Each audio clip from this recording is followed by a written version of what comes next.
Dear painters and friends, I am going back to the Necromancer. We will look at his right hand, which is roughly at the level of his face and therefore attracts attention. And I must mention that it is very, very well sculpted.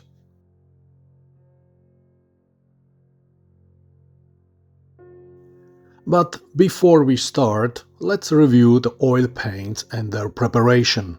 As you probably know from the last video, I first mixed yellow with red. Then I added blue, a very small amount of this color. I then lightened the prepared mixture with white. I started the dark shade by adding brown, red and blue to the basic skin tone. I created two dark shades. That way I had the oil paints ready and could start painting.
The right hand is ready in the holder and the underlying acrylic paint is dry. I tried to glue the hand to the holder in the position in which it will then be glued to the body of the bust. First, I paint the shadows. I apply a small amount of paint with the round brush and spread it with the flat brush. I apply the paint to the areas that I want to be dark. Now I am not looking for precision, but for the basic application of light and shadow. I start with a lighter shade and then start painting with a darker tone of paint. I apply the paint to the lower part of the wrist, around the joints, the tendons on the back of the hand, the veins, various wrinkles. The wrist of the hand is really detailed. It tells you directly where to put the paint. I try to emphasize all possible details with the paint.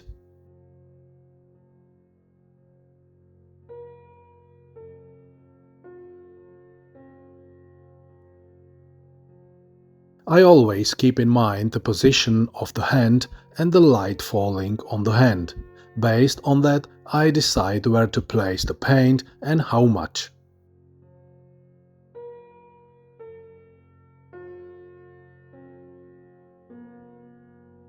When using a small amount of paint, you use the flat brush very rarely and only lightly.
The underside of the fingers will be darker, but I should also show the knuckles on the fingers and the wrinkles around the knuckles.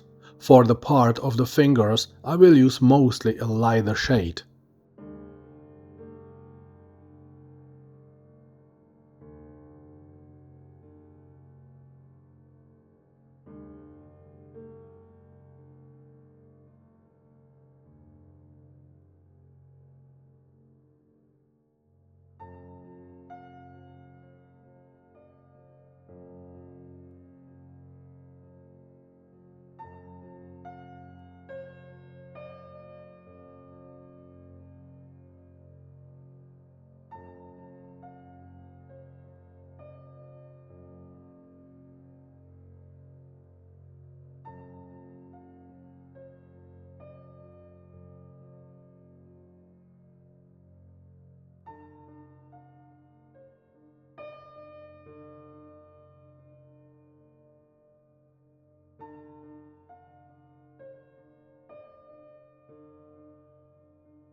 The inside of the hand, the palm, will be in the shadow and only light will fall on the palm from the side. I also place the color accordingly.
I must not forget the nails and wrinkles around the nails. I highlighted the nail beds and visible wrinkles with color.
The base shade is ready and I can move on to the darker shade. I will not put this color everywhere, only in the places that are more in shadow. I will go back to the beginning and start again at the edge of the palm. But now I'm more attentive to the impact of the light and place the color carefully. On the lower part of the edge of the palm, on the lower part of the joints on the hand, deep wrinkles or the inside of the palm.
That's it, my shadows are ready and I can move on to the skin tones.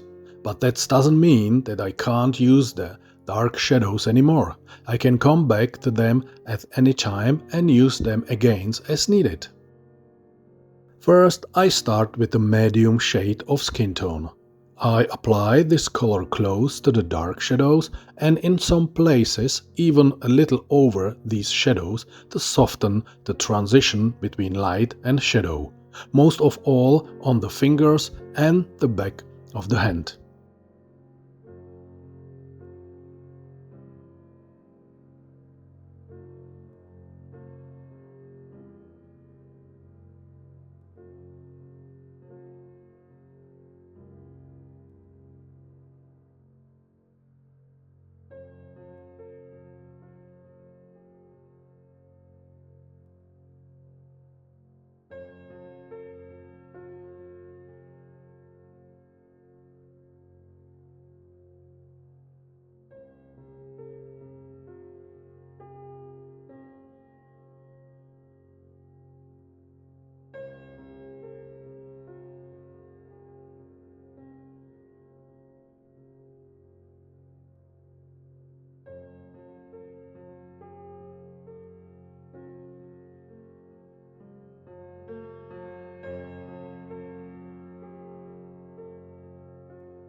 Then I start using a lighter shade and start highlighting all the details on the hand. Joints, tendons, wrinkles, veins and other details of the hand. I still work with a very small amount of color and I use a flat brush very lightly. I don't press the brush. I use more and more lighter shades of skin tone and highlight the more prominent areas.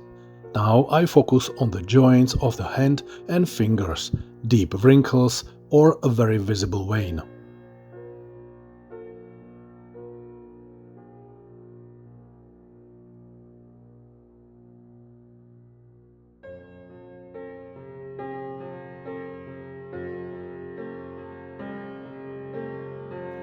The top of the fingers and nails are the most exposed to the light, so they will be the lightest color. But I still have to be careful not to cover the wrinkles around the joints. On the contrary, I try to highlight these wrinkles.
I have the basic shadow and light distribution done, so I can start playing with cool and warm tones. I will start with the cool one. I will use a very thin blue to highlight the prominent veins. I am not trying to paint over the veins, but to apply the color around and under the vein, depending on how the light hits it.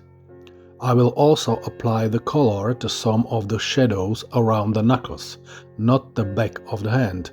That's the part of the wrist that's cool. By adding blue to the light skin tone, I will get a cool version of it. That's exactly the shade of color that will highlight the prominent vein. The vein won't be blue all over, just at the edge, and it will be covered by the cool tone of the skin tone, which will highlight it, but at the same time keep the cool tone.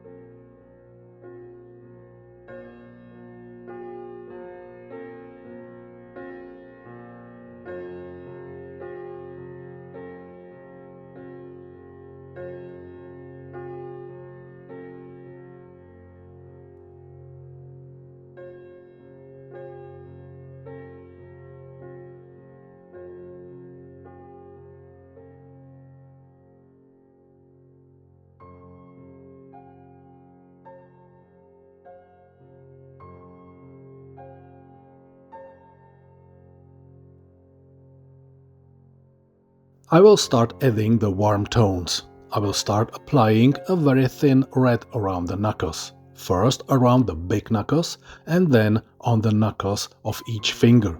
The cool and warm tones placed side by side complement each other well and give the hand a nature look. The red knuckles give the hand more life and a more colorful look than if it were just a shaded skin color.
I knew from the beginning that I wanted to somehow show that the Necromancer's life is being slowly drained.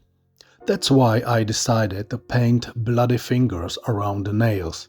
I chose a darker red than the one I used to depict the warm tones. The blood is darker, and I also wanted to depict the hand more colorful, even though it's a Necromancer. On the light fingers, the red will almost glow. I really only apply the color around the nails and a little on the skin of the fingers.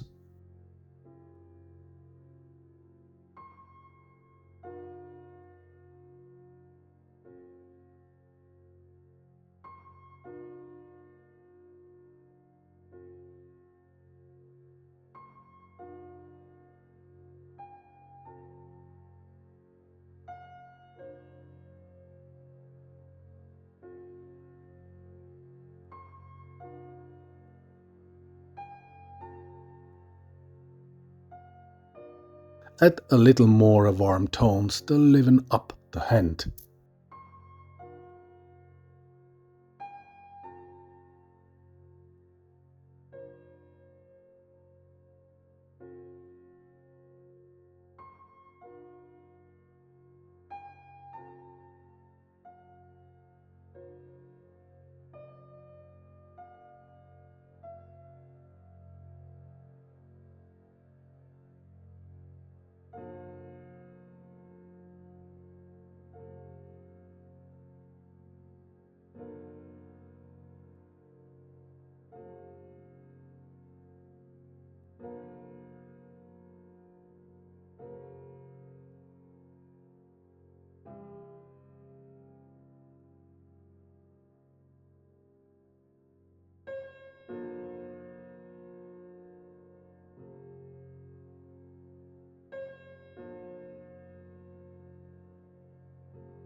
I start highlighting the fingers with a very light tone.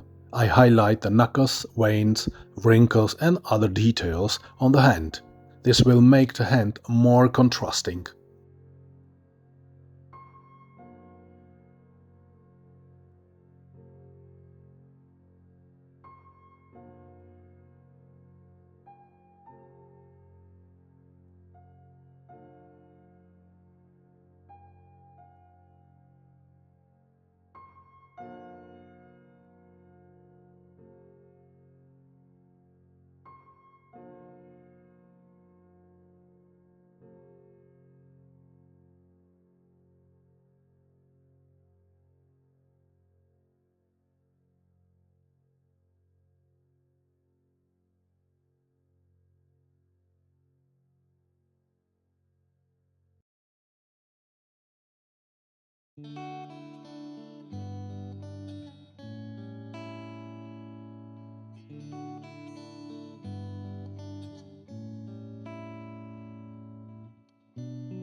The last step is the nails. For the nails, I choose a brown-gray shade, which I lighten it at the edge of the nails. This created a nice contrast around the nails, fingers and blood around the nails.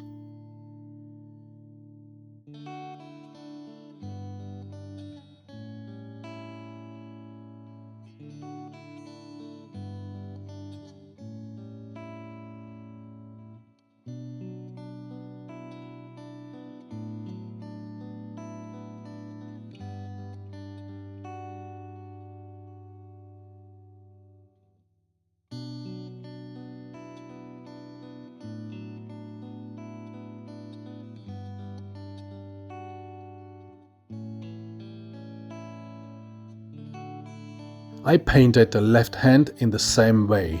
Unfortunately, the hand is along the body and does not attract as much attention as the right hand.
We have the face and hand finished, and next time we can look at painting the eyes and hair, which I also choose very light.